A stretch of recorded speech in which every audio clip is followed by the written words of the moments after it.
បាទសួស្តីថ្ងៃនេះខ្ញុំចង់បង្ហាញពីការយកព្រំវិញបាទដូចជាយើងបាទថាយើងអរគ្នាអត់សូវមានគំនិតអីដើម្បីសរសេរព្រំឲ្យបានគ្រប់ជ្រុងជ្រោយឲ្យបានចេញមករូបស្អាតអីចឹងទេបាទអញ្ចឹងយើងអាចសរសេរបានតែបន្តិចទេប៉ុន្តែដល់ពេលរូបយើងចេញមកគឺវាក្រោយពេលដែលព្រំយើងសរសេរយើងគិតទៅច្រើនដង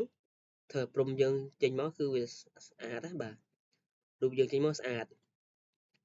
អញ្ចឹងដូចថាដំបូងឡើយគឺឧទាហរណ៍ថាខ្ញុំ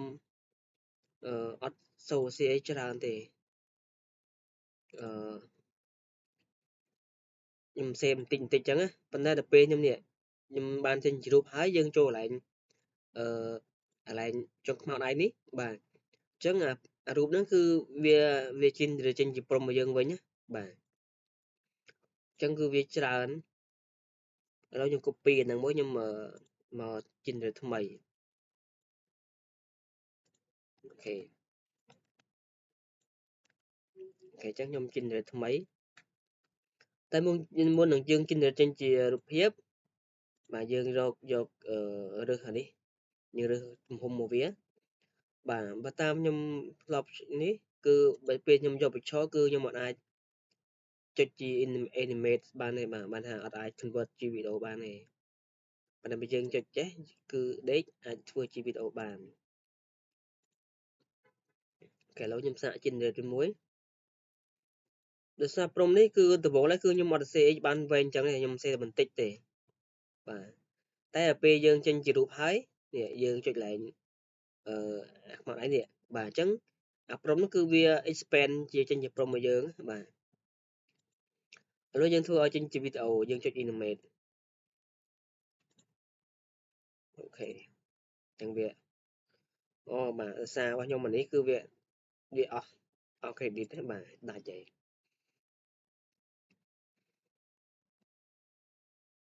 នេះបាទអញ្ចឹងយើងចុចមកនេះគឺវាមានព្រំចេញឲ្យយើងស្អាតវិញណាបាទ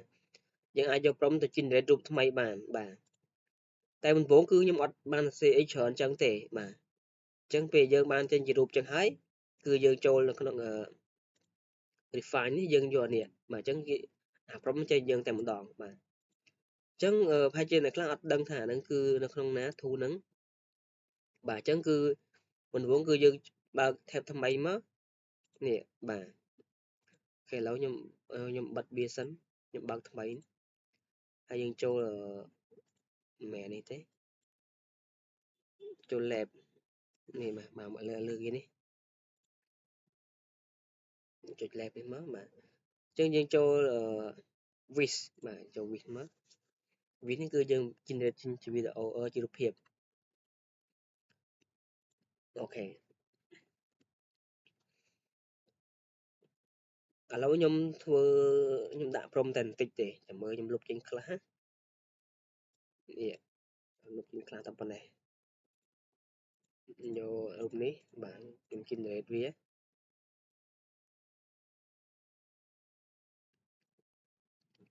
បាទដូចជាក្នុងហ្នឹងយើងអាចgenerate គឺអត់គិត credit ទេបាទអត់គិត credit ទេយើងចេះទៅបានតែបើសិនយើងចង់ធ្វើជាវីដេអូគឺវាអត់បានទេបាទឥឡូវរូបខ្ញុំចេញមកហើយតែព្រមខ្ញុំបន្តិចទេតើមើលវា expand ខ្ញុំអត់អូខេអានេះវាដូចជា expand លើខ្ញុំបន្តិចបាទអញ្ចឹងមើលថាវាកែព្រំខ្ញុំណាបាទចេញជារូបហើយវាអាចកែព្រំយើងបាននេះបាទបាទអញ្ចឹងមិនវងយើងអាចមានព្រំតែបន្តិចទេតែដល់ពេលយើងចូលក្នុងវាហើយយើងអាចយកព្រំបានវិញច្រើនបាទបាទអញ្ចឹងយើងធ្វើវាអត់ទៅជាវីដេអូយើង animate នោះតែបើសិនយើងចង់បានវីដេអូយើងមានជាសំឡេងបាទហ្នឹងយើងចូលនៅក្នុងflow បាទនេះ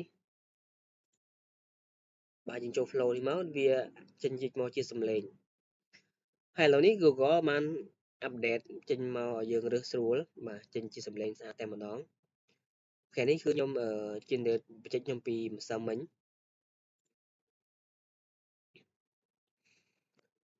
ខេអញ្ចឹងឥឡូវខ្ញុំផាប្រុសខ្ញុំមិញហ្នឹងមកនេះប្រុសខ្ញុំ copy មិញណាបាទអញ្ចឹងនៅកន្លែងនេះ setting នេះគេឲ្យយើងរើសបើសិនយើងអត់ទាន់ច្បាស់ព្រមយើងអាចយកមួយឬក៏ពីរសិនបើវីដេអូ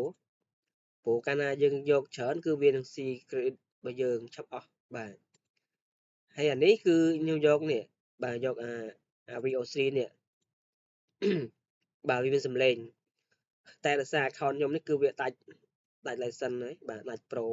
សឹមមិញហ្នឹងអញ្ចឹងគឺវាឲ្យ free តែអា2នេះគឺវាអត់មានសំឡេងទេប្រហែលបាទអញ្ចឹង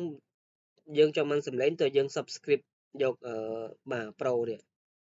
តែយើងយក Pro បានសំឡេងហើយ Pro ហ្នឹងបើសិនជាយើងអាចធ្វើផ្នែកបានយើងអាចទិញគេទៅគឺមិនសូវជាថ្លៃទេឥឡូវធូរថ្លៃទេបាទយើងចាប់តាម generate ចឹងមកអូអត់បានទៀតឥឡូវអត់បានទេ